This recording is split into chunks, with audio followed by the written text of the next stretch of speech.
చేరేటువంటి మనము ఆ విధంగా ప్రభువుని జ్ఞాపకం చేసుకుంటూ ఆయన కార్యములను జ్ఞాపకం చేసుకుంటూ ఆయనను స్తుతించి ఆరాధించడానికి మనలను సంసిద్ధపరుచుకుందాం. లూకా సువార్త 15వ అధ్యాయము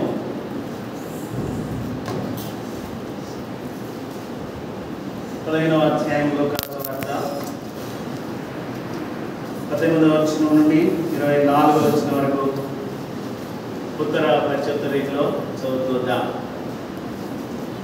లూకా సువార్త 15వ అధ్యాయము 18వ వచనం నుండి 24వ వచనం వరకు. నేను లేచి నా తండ్రి వద్దకు వెళ్ళి, తండ్రి, నేను పరలోకమునకు విరోధంగాను నీ ఎదుటను పాపం చేస్తుని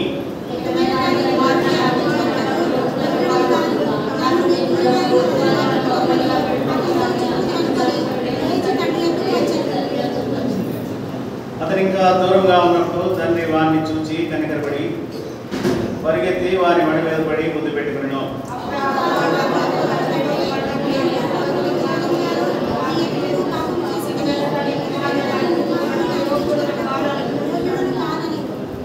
అయితే తండ్రి తన దాసులను చూచి ప్రశస్త వస్త్రము త్వరగా తెచ్చి వీనికి కట్టి వీని చేతికి ఉంగరము పెట్టి పాదములకు చెప్పులు తొలగించుడి,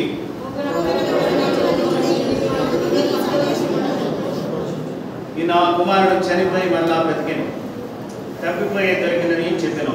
అంతట వారు సంతోషపడసాగిరి. చాలు. ప్రకటన గ్రంథం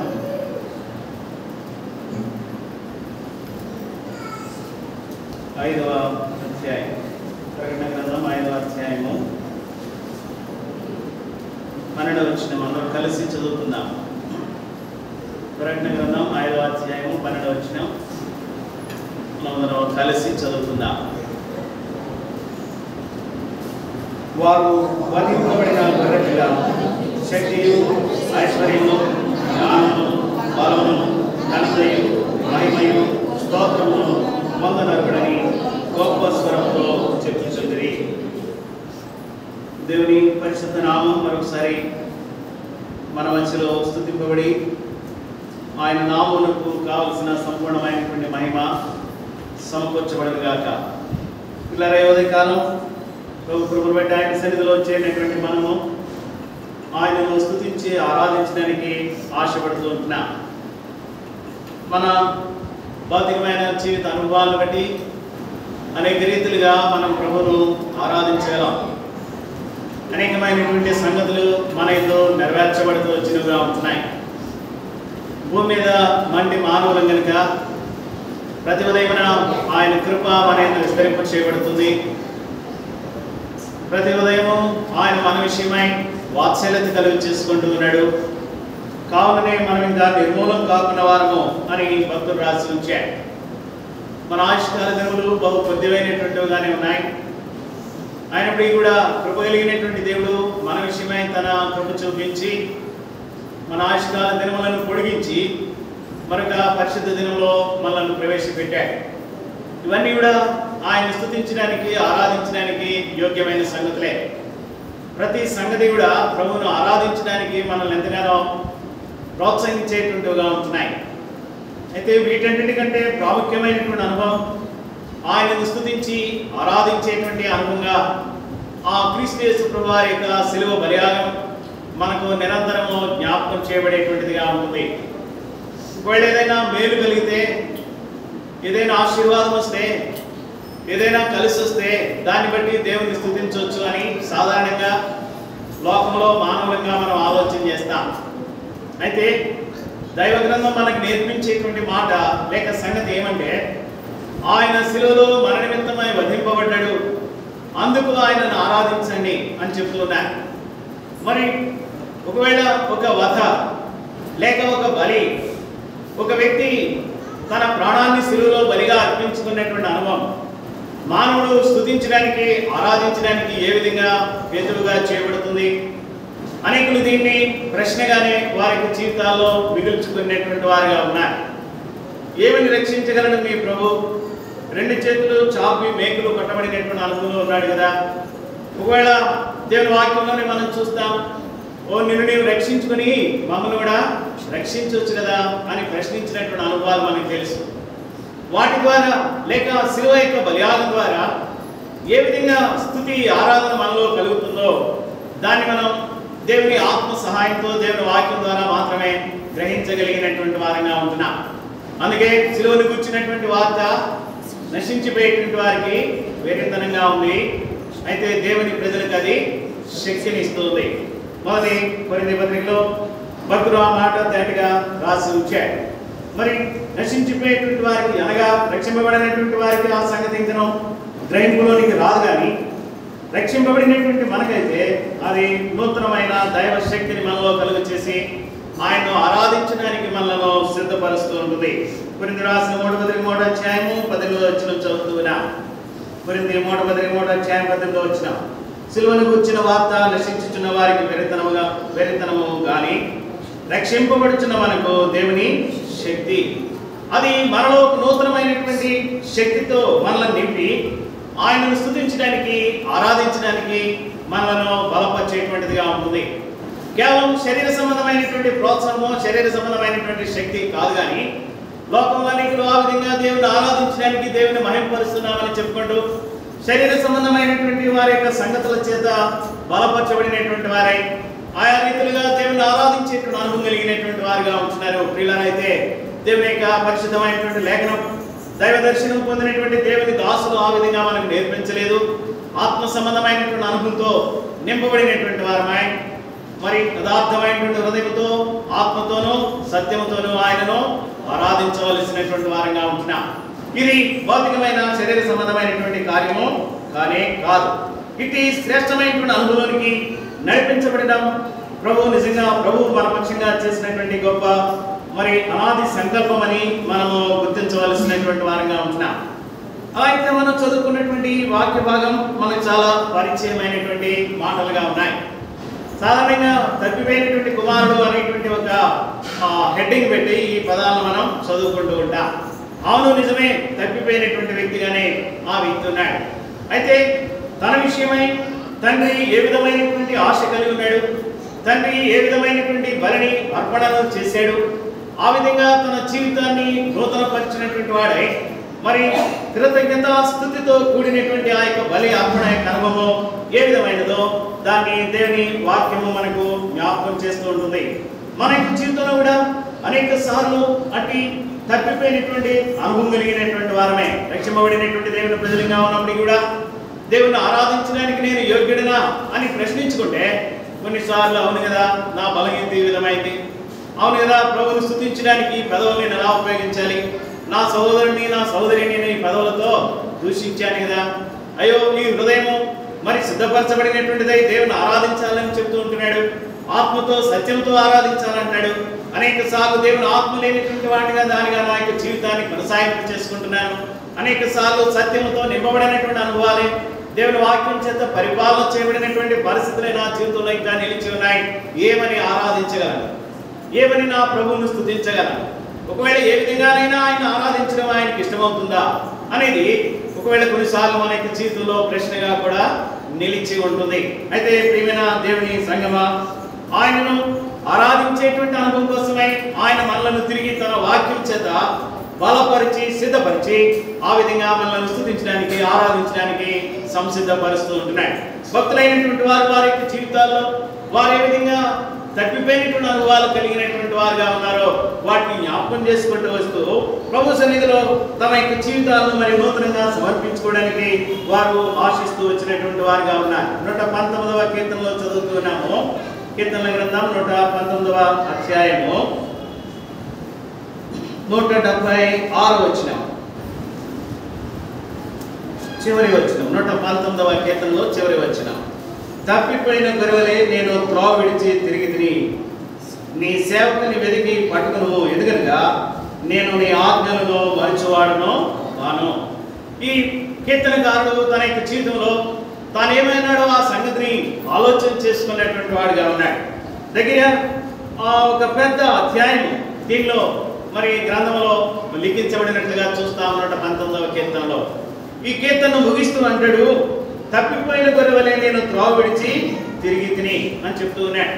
అవును, ఒకవేళ మన యొక్క జీవిత అనుభవాలు ఈ విధమైనవే, రక్షింపబడక పూర్వం ఉన్నటువంటి అనుభవం, దాని యొక్క స్థితిగతులు వేరేవైతే, రక్షింపబడిన తర్వాత కూడా మన యొక్క జీవిత అనుభవాలు అనేక రీతిలుగా దేవుని యొక్క ఉద్దేశం నుండి ఆ దీన మనసుతో గొర్రెవలే జీవించవలసినటువంటి అనుభవం, లేక క్రీస్తును పోలి జీవించవలసినటువంటి అనుభవం నుంచి అనేక సార్లు తప్పిపోయినటువంటి అనుభవం కలిగినటువంటి వారినే, తప్పిపోయిన గొర్రెవలే నేను త్రోవ విడిచి తిరిగి నీ సేవకుని వెలిగి పట్టుకును, ఎందుకనగా నేను నీ ఆజ్ఞలను మరచువాడును కాను.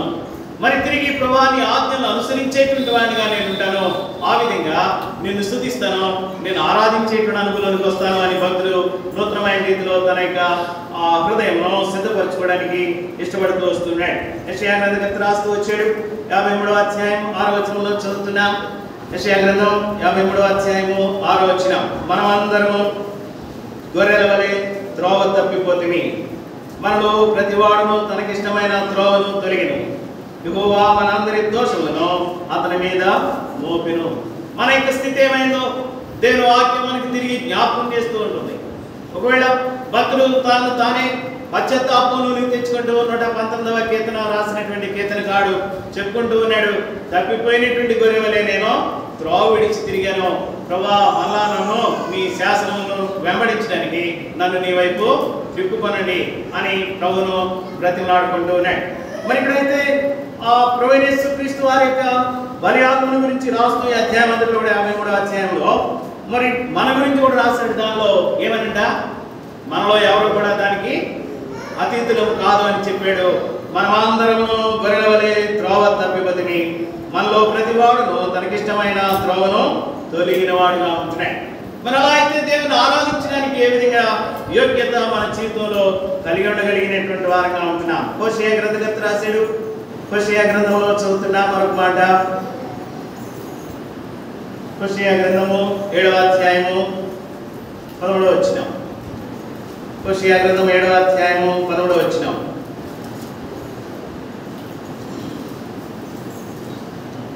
వారికి శ్రమ కలుగును, వారు నన్ను విసర్జించి తప్పిపోయి ఉన్నారు, వారికి నాశనం కలుగును, వారు నా మీద తిరుగుబాటు చేసి ఉన్నారు, వారికి క్షయం సంభవించును, నేను వారిని విమోచింప కోరినను వారు నా మీద అబద్ధములు చెప్పుదురు. ఇశ్రాయేలు ప్రజల గురించి దేవుడు మాట్లాడుతూ అంటాడు, వారేమో నా ప్రజలని ఆయన చెప్పుకున్నాడు, నేను ఏర్పరచుకున్నటువంటి వారు అని చెప్పాడు, నా పేరు పెట్టబడినటువంటి ప్రజలు అని వారిని పిలిచాడు. ఆ విధంగా తన శ్రేష్టమైనటువంటి రాజ్యములో వారిని ప్రవేశపెట్టడానికి వారి నిమిత్తమై ఒక గొప్ప మార్గమును ఏర్పాటు చేసినటువంటి వాడుగా ఉన్నాడు. అయితే వారి యొక్క అనుభవాలు ఏ విధంగా ఉన్నాయంట, వారు దేవుని స్తుతించవలసిన వారు, ఆరాధించవలసినటువంటి వారుగా ఉన్నట్లు ప్రభువు ఆశిస్తూ ఉన్నాడు. వారు నన్ను స్తుతించేటువంటి వారుగా ఉండాలి. యెషయా గ్రంథం 42వ అధ్యాయంలో చదువుతాం, నా మహిమ నిమిత్తమై నేను సృజించుకున్నటువంటి నా ప్రజలు అంటాడు. యాకోబు నిమిత్తమై రాయబడినటువంటి మాటగా ఆ మాట మనం చూస్తాం ఆ అధ్యాయం మొదటి మాటలో చదివితే. అయితే వారి యొక్క జీవితం సాగి వెళ్ళే కొద్ది ఎట్టి అనుభవాల్లోనికి వెళ్ళిందంట, వారు నన్ను విసర్జించి తప్పిపోయి ఉన్నారు. అయితే ఏం చేయాలి? దేవుడు చాలా స్పష్టంగా మాట్లాడుతున్నాడు హోషేయ గ్రంథకర్తతో. ఏమని? వారు నన్ను విసర్జించారు, వారు నన్ను త్రోసివేశారు, వారు నా మాట వినలేదు, వారు మార్గమును తొలగినటువంటి వారుగా ఉన్నారు. అయితే ఏం చేయాలి? దాన్ని బట్టి ఏం కలగాలి? వారికి శ్రమ కలగాలి, వారికి నాశనం కలగాలి, వారు నా మీద తిరుగుబాటు చేసి ఉన్నారు కనుక వారికి క్షయం సంభవించాలి. నిజానికి జరగవలసినటువంటి సంగతి అదే. ఎందువల్లంటే పాపం వల్ల వచ్చేటువంటి జీతము మరణం కనుక అది తప్పక సంభవించవలసినటువంటిదిగానే ఉంది. అయితే ప్రేమ కలిగినటువంటి దేవుడు ఆ విధంగా మనల్ని విడిచిపెట్టలే. మరి ఇట్టి మాటలు ఇశ్రాయేలు విషయమై కఠినమైనటువంటివిగా రాయబడుతూ వచ్చినవిగా ఉంటున్నాయి. మరో మాట చదువుతాం. హెబ్రీయులకు రాసిన పత్రిక 3వ అధ్యాయము 10వ వచనంలో, హెబ్రీ పత్రిక 3వ అధ్యాయము 10వ వచనం,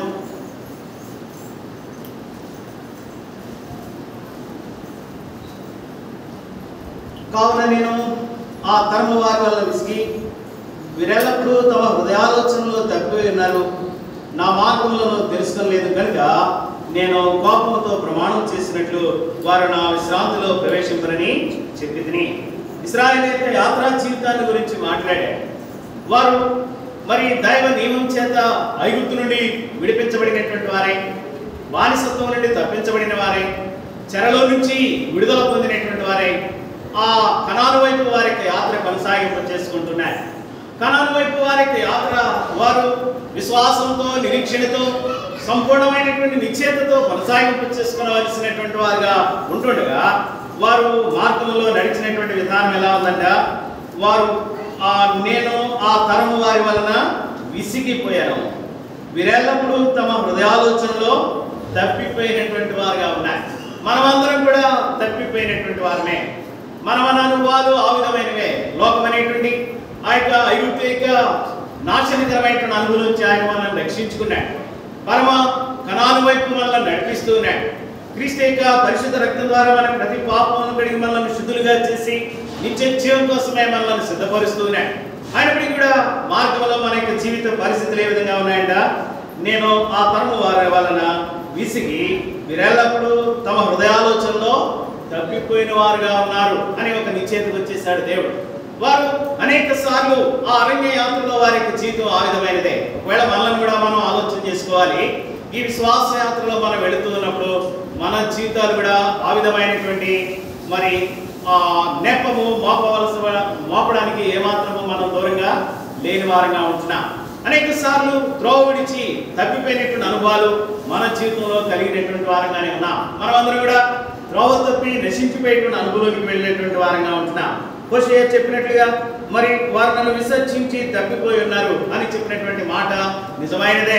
అనేక సార్లు మరొకవేళ భక్తులుగా లోకంలో మన యొక్క స్థితిని చలామణి చేసుకుంటున్నప్పటికీ మన యొక్క ఆంతరంగిక జీవితంలో లేక ఈ లోక సంబంధమైనటువంటి మన యొక్క అనుభవాల్లో అనేక సార్లు మనము తప్పిపోయినటువంటి వారంగానే మన యొక్క జీవితాలను కలిగిన వారంగా ఉన్నాం. అలా అయితే మనం ఆయన స్తుతించడానికి, ఆరాధించడానికి ఏ విధంగా యోగ్యులుగా నిలిచి ఉండగలం? మన మీద నేరారోపణ చేయబడినప్పుడు దాని విషయమై ఏదైనా ఒక విడుదల, లేకపోతే దానికి కావలసినటువంటి బలి అర్పణ, దానికి కావలసినటువంటి క్షమాపణ కలిగినప్పుడు మాత్రమే తిరిగి మరలా మనము చేరవలసినటువంటి లేక మనం పొందవలసినటువంటి ఆ ఉన్నతమైన స్థితిలోనికి మనం హెచ్చించబడవలసినటువంటి వారంగా ఉంటున్నాం. ఆ విధంగానే మనలో ఉండేటువంటి ప్రతి విధమైనటువంటి ఆ యొక్క బలహీనమైనటువంటి అనుభవాలు మనలను ప్రభు ఎదుట నిలిచి ఉండడానికి మరి యోగ్యతను కలిగి లేనటువంటి వారంగా ఉన్నామనేది దేవుని వాక్యం మనకు జ్ఞాపకం చేస్తూ ఉంది. యాకోబు గ్రంథకర్త రాస్తూ వచ్చాడు.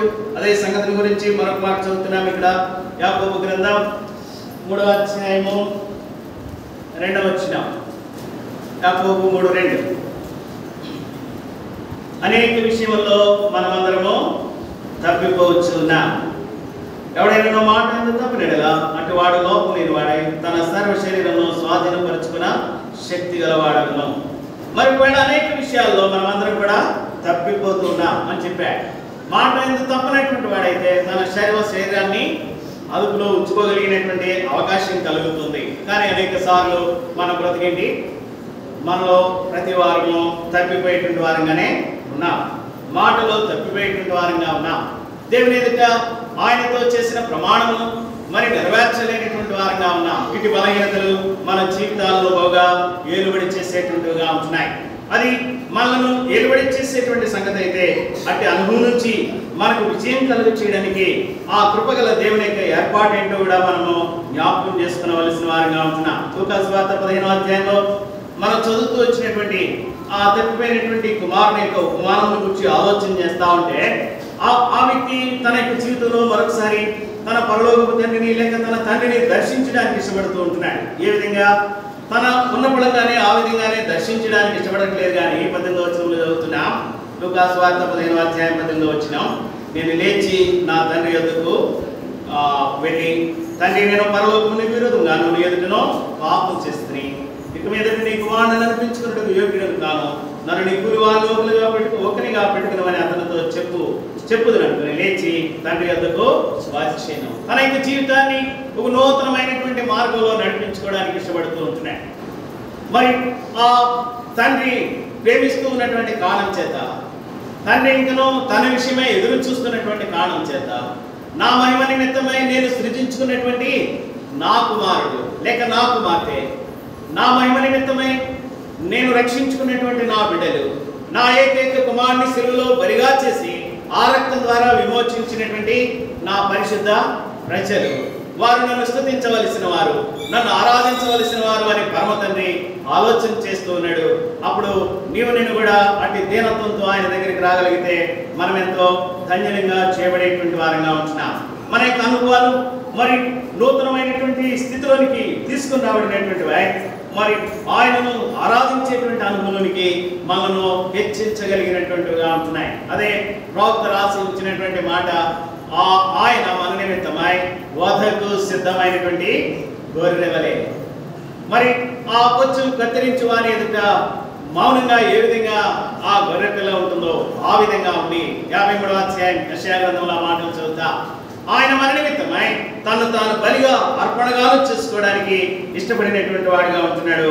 మనలో ప్రతి వారిని కూడా మన యొక్క దోషముల నుంచి నూతనమైనటువంటి అనుభవంలోనికి తీసుకుని వచ్చి ఆయనను స్తుతించి ఆరాధించేటువంటి అనుభవంలోనికి నడిపించాలని కోరుతూ వస్తున్నాడు.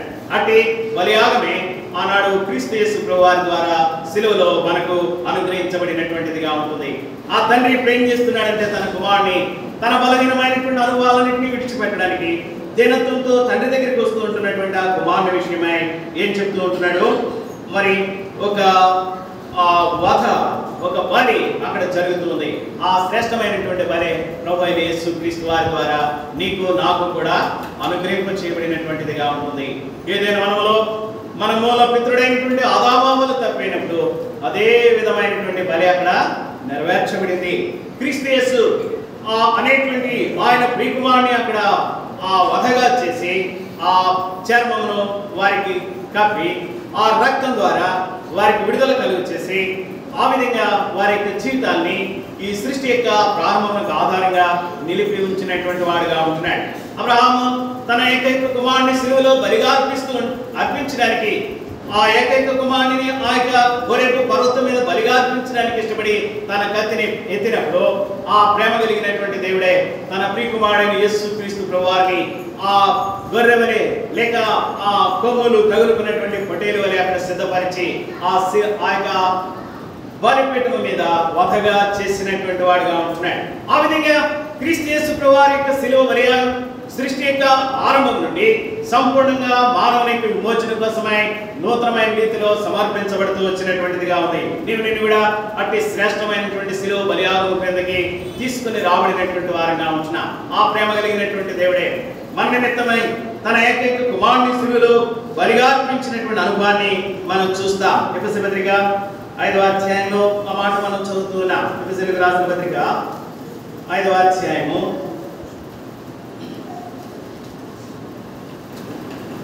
27వ వచనం చదువుతున్నాం. అటువలే క్రీస్తు కూడా సంఘమును ప్రేమించి ఎఫెసీ పత్రిక 5వ అధ్యాయం 27వ వచనం. అటువలే క్రీస్తు కూడా సంఘమును ప్రేమించి అది కళంకమైనను ముడతైనను అటు మరి ఏదైనను లేక పరిశుద్ధమైనది గాను నిర్దోషమైనది గాను మహిమగల సంఘం గాను ఆయన తన ఎదుట దాన్ని నిలవబెట్టిన వల్లని వాక్యముతో ఉదక స్నానం చేత దాన్ని పవిత్రపరిచి పరిశుద్ధపరచుటకై దాని కొరకు తను తాను అప్పగించుకొనెను.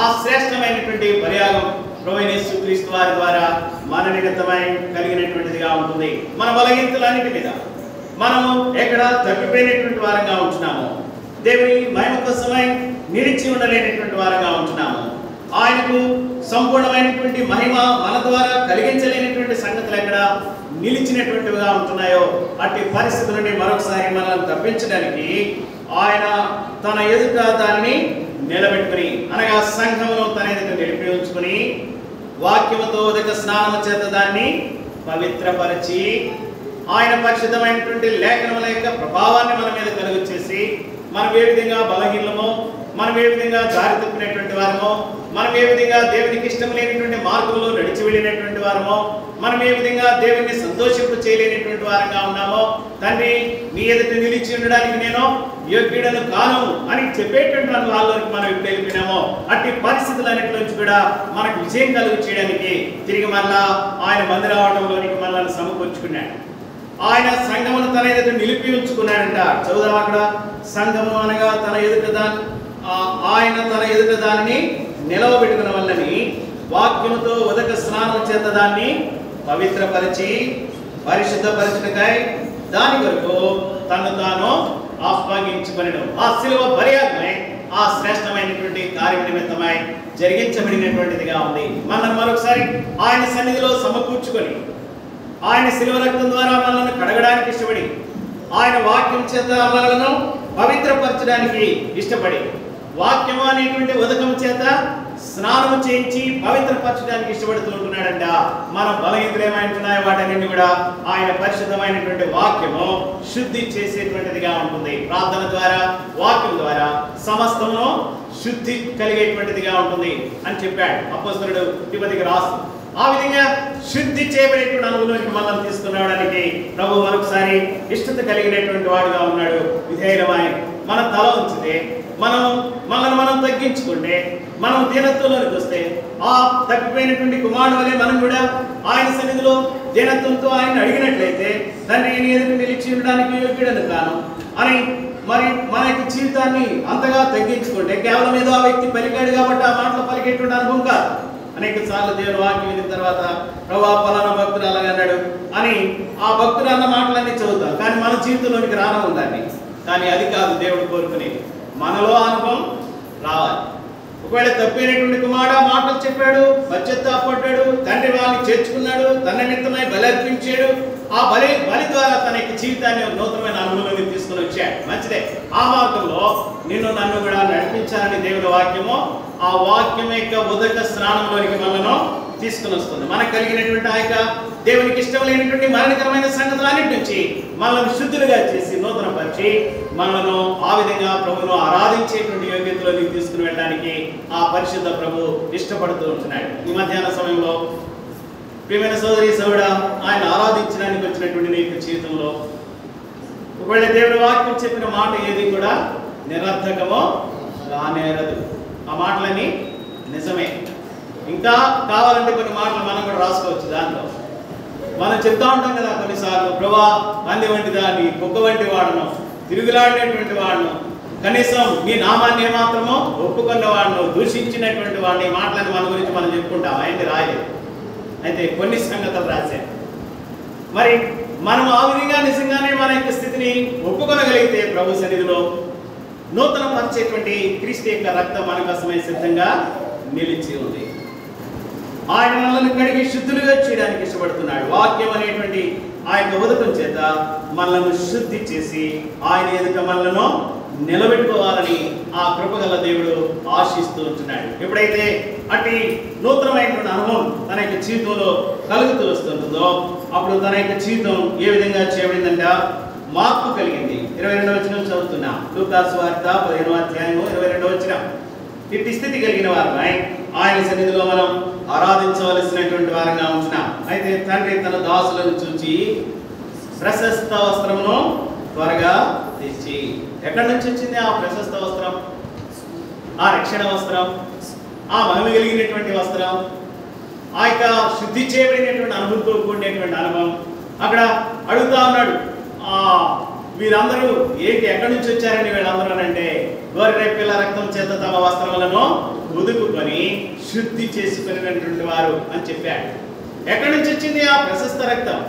ఆ ప్రభువైన యేసుక్రీస్తు వారి యొక్క శిలువ బలియాగం ద్వారా మరి శుద్ధి చేయబడినప్పుడు మాత్రమే మన యొక్క సమస్తమైనటువంటి అనుభవాలు కూడా నూతనమైన స్థితిలోనికి తీసుకుని రాబడ్డాయి. అప్పుడే ఆ ప్రశస్తమైనటువంటి వస్త్రములు మనకు కూడా లభించినటువంటివిగా ఉంటున్నాయి. మరి ఆ ప్రశస్త వస్త్రమును త్వరగా తెచ్చి వీరికి కట్టి వీరి చేతికి ఉంగరం పెట్టండి. నూతనమైనటువంటి ఆధిపత్యతలోనికి, అధికారంలోనికి వారిని తీసుకుని రండి. మరి గత కాలంలో దాన్ని కోల్పోయాడు. తండ్రి ద్వారా పొందవలసినటువంటి ఆ యొక్క శ్రేష్టమైనటువంటి అనుభవాన్ని తాను నష్టపోతూ వచ్చినటువంటి వాడుగా ఉన్నాడు. తిరిగి మరలా ఆ ముద్ర ఉంగరము తనకు అందించబడుతుంది. ఒక నూతన జీవితంలో తనకు అది ప్రసాదించేటువంటిదిగా ఉంది. ఆ అనుభవంతో తన యొక్క జీవితాన్ని ముందుకు కొనసాగింపు చేసుకుంటాడు. ఆ తండ్రి ఇంటిలో ఉండేటువంటి ప్రతి సంగతి మీద తాను అధికారం కలిగినటువంటి వాడుగా ఉంటాడు. ఇంకా మరి ప్రశస్త వస్త్రములు త్వరగా తెచ్చి వీరికి కట్టి వీరి చేతికి ఉంగరం పెట్టి పాదములకు చెప్పులు తొడిగించండి. తన యొక్క నడక మార్చబడుతుంది. తన ప్రవర్తనలో ఒక నూతనమైన అనుభవం కలుగుతుంది. యోగ్యమైనటువంటి ప్రవర్తనతో తన యొక్క జీవితాన్ని ఉంచుకోవడానికి తను మరొకసారి నూతనమైన తీర్మానంలోనికి వస్తున్నాడు. అప్పుడే ఆ వధింపబడిన గొర్రెపిల్ల యొక్క రక్తం యొక్క నిజ స్థితి వారి యొక్క జీవితంలో నూతన కార్యమును నెరవేర్చగలరు. లేదు, మేము ఏ వస్త్రాలతో ఉన్నామో ఆ వస్త్రాలతోనే ఉంటాం, మాకున్నటువంటి ఘనత ఏదో మాకు చాలు, ఒకవేళ మేము మా నడక మా ఇష్టానుసారంగానే ఉంచుకుంటాం, అయినప్పటికీ కూడా క్రీస్తు రక్తం చేత కడబడి ఆయనను ఆరాధించేటువంటి అనుభవానికి నేను వెళ్ళాలి అని ఎవరైనా తలస్తుంటున్నట్లయితే అది ఏమాత్రం యోగ్యమైన సంగతి కానీ కాదు. మన యొక్క స్థితిని నూతన పరుచుకున్న తర్వాతే ఆ యొక్క పరిశుద్ధ రక్త ప్రభావం ద్వారా ఆ పరలోకపు తండ్రిని మనం ఆరాధించేటువంటి అనుభవానికి వెళతాం. ప్రభువును ఆరాధించడానికి వచ్చిన మనం నూతనమైనటువంటి ఆలోచనలోనికి లేక అభిలాషలోనికి మన యొక్క హృదయాన్ని తెచ్చుకొని ఆయన్ను ఆరాధించడానికి మన యొక్క స్థితి ఏమైందో ఒకసారి పరిశీలన చేసుకోవడానికి ఇష్టపడతాం. యథార్థ హృదయంతో దాన్ని ఆలోచన చేస్తే ఆయన ఆరాధించేటువంటి వారికి ఉండవలసిన ఆ లక్షణాల్లో మొదట ఏం చెప్తాడు? యథార్థమైనటువంటి హృదయము కలిగిన వారమై. ఒకవేళ యథార్థమైన హృదయం లేదనుకోండి, ఆత్మతో సత్యంతో మేము ఆరాధిస్తున్నామని చెప్పేటువంటి మాట తప్పు అవుతుంది, కొట్టివేయబడుతుంది. హృదయం యథార్థంగా లేకపోతే దానిలో నుంచి వచ్చేటువంటి క్రియ ఏ విధంగా యథార్థంగా ఉంటుంది? హృదయంలో ఉన్న దాన్ని బట్టి నోరు మాట్లాడుతుంది కదా. మన హృదయం యథార్థంగా ఉంటే మన నోరు ఆయనను స్తుతించడానికి యోగ్యమైనటువంటి మాటలు పలకగలిగినటువంటిదిగా ఉంది. ఇది మాటలు పలకడానికి మాత్రమే ఉంది, కానీ దాని యొక్క నిజ స్థితి ఎక్కడి నుంచి రావాలి? హృదయంలో నుంచి రావాలి. హృదయం శుద్ధి చేయబడినటువంటి అనుభవం కలిగింది. యథార్థమైనటువంటి హృదయంతో ఆయన సన్నిధానంలో చేరవలసిన వారంగా ఉన్నాం. యథార్థమైనటువంటి హృదయంతోనో ఆత్మతోనో సత్యంతోనో ఆయనను ఆరాధించవలసిన వారంగా ఉంటున్నాం. అటు నూతనమైన కృప ఆయన పరిశుద్ధ రక్తం ద్వారా ప్రభు మనకు కలుగచేసి ఆ ప్రశస్త వస్త్రములు మరొకసారి మనకు కప్పి మన చేతులకు ఉంగరము పెట్టి మన పాదములకు చెప్పు తొడిగించి ఆయన పరిశుద్ధమైనటువంటి శిలువ బలియాగం ద్వారా కలిగినటువంటి ఆ నూతనమైనటువంటి శుద్ధీకరణ ద్వారా ఆ క్రీస్తు యొక్క బలియాగం ద్వారా మనల్ని నడిపించి మనలో నూతన ఆత్మనిచ్చి ఆయన తన నామమునకు మన ద్వారా మహిమ కలుగ చేసుకున్నాం గాక. ఆ విధంగా సిద్ధపరచబడినటువంటి వారమై ప్రభువును స్తుతించడానికి ఆరాధించడానికి ముందుకు సాగి వెళదాం. యథార్థమందులు నీదు మొక్కగా